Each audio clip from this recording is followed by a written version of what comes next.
Welcome to my channel Anita family blog.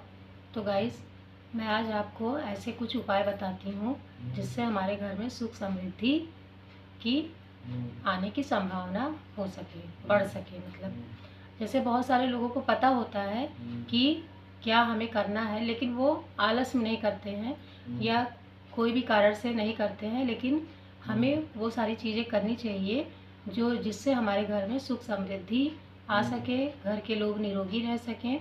तो इस वजह से हमें वो सारी चीज़ें करना आवश्यक होता है। तो वो बहुत सारी चीज़ें ऐसी है जो मतलब ऐसा नहीं है कि हाँ वो बहुत कठिन है या बहुत देर तक हमें करना है। सब छोटे छोटे उपाय हैं, लेकिन हम लोग इग्नोर करते हैं। तो वो कौन से उपाय हैं मैं आपको बताती हूँ।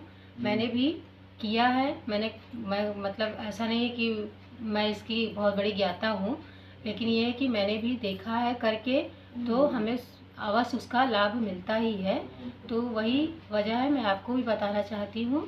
जैसे क्या होता है कि हम लोग जब झाड़ू लगाते हैं तो झाड़ू को इधर उधर कहीं भी रख देते हैं। तो क्या होता है कि मतलब कोई आया गया तो झाड़ू पे नज़र पड़ी, या कहीं पैर से झाड़ू पे को ठोकर लग गई, तो क्या होता है, लक्ष्मी जी झाड़ू का रूप मानी जाती हैं। तो हमें क्या करना है कि झाड़ू को हमें लगाने के बाद ऐसी जगह पे रखना है जहाँ पर किसी की नज़र जल्दी ना पड़े, और ना ही हमारा मतलब उस पर पैर पड़े। कहने का मतलब है कि उनको हमें पैर से ठोकर नहीं लगाना है, क्योंकि वो लक्ष्मी का रूप मानी जाती है। झाड़ू हमारे घर की सफाई होती है उससे, और जो भी नेगेटिविटी जो होती है वो बाहर जाती है। तो इस वजह से हमें झाड़ू का अपमान नहीं, सम्मान करना चाहिए। तो अगर बाई चांस हम झाड़ू लगा रहे हैं और किसी का पैर या हमारा ही पैर लग जाता है, तो हम लोग उसको टच करके मतलब मत्थे लगाते हैं। तो ये सब चीज़ें कुछ होती है, छोटी छोटी उपाय जो हमें मतलब इग्नोर नहीं करना चाहिए, उसको ध्यान में रखना चाहिए। दूसरा क्या है कि हम लोग अक्सर क्या करते हैं कि पुराने फूल को जो है वो उठाते हैं और इधर उधर कहीं भी रख देते हैं।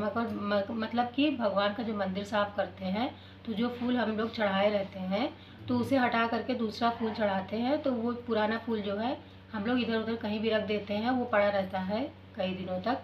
तो हमें ऐसा नहीं करना चाहिए। जैसे हम लोग फूल जब हटाए पुराना, तो उसे हमें ले जा करके किसी भी गमले में या कोई भी कच्ची जगह पे हो, या कहीं भी पेड़ हो बड़ा, मतलब ऐसी जगह पे डाल दे जहाँ पर किसी का पैर ना पड़े, और वो वहाँ पर ही अपना मतलब सूख उग जाए। घर में हमें नहीं पुराना फूल रखना चाहिए। इससे भी क्या होती है, नकारात्मक ऊर्जा फैलती है और नए फूल हम अपने घर में फिर चढ़ाते हैं। तो इस चीज़ का भी बात हमें मतलब ध्यान में रखना चाहिए, इस बात का भी।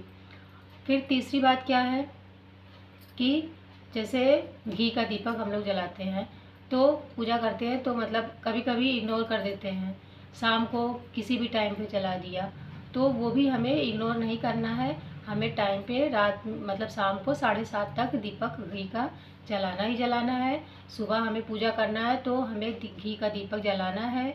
और शाम को घर के जो मुख्य द्वार होता है वहाँ पर एक दीपक हमें तेल का या तिल के तेल का जलाना ही चाहिए। इससे क्या होता है कि माता लक्ष्मी जो है वो जब कहते हैं कि शाम को माता लक्ष्मी सबके घरों में प्रवेश करती हैं, तो आपके घर के पास जब दीपक देखेंगी तो मतलब उनके अंदर खुशी होगी कि हाँ इस घर में पूजा पाठ होता है। तो हमारे घर के अंदर जो भी मतलब नकारात्मक ऊर्जा होती है, तो हम जब दीपक जलाते हैं तो उससे वो दूर हो जाती है। ये हो गई तीसरी बात। चौथी बात ये है कि हम लोग क्या करते हैं, अक्सर रुपए को क्या करते हैं, मतलब जैसे नोट एक दूसरे में चिपक जाती है, तो हम लोग जब उसको उसकी गिनती करते हैं, जब नोट गिनते हैं तो क्या करते हैं, थूक लगा लेते हैं। बहुत सारे ऐसे लोग करते हैं, थूक लगा करके उसको नोट को गिनते हैं।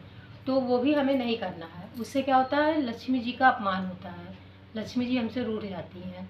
तो हमें क्या करना है कि अगर आवश्यकता पड़े कुछ मतलब हाथ में लगा करके गिनने की, तो हम पानी लगाएंगे या कोई ऐसी लिक्विड चीज़ लगा सकते हैं। लेकिन थूक मतलब कभी भी नहीं लगाना चाहिए। इससे माता जी रूठ जाती हैं और हमारे घर में लक्ष्मी का वास नहीं होता है।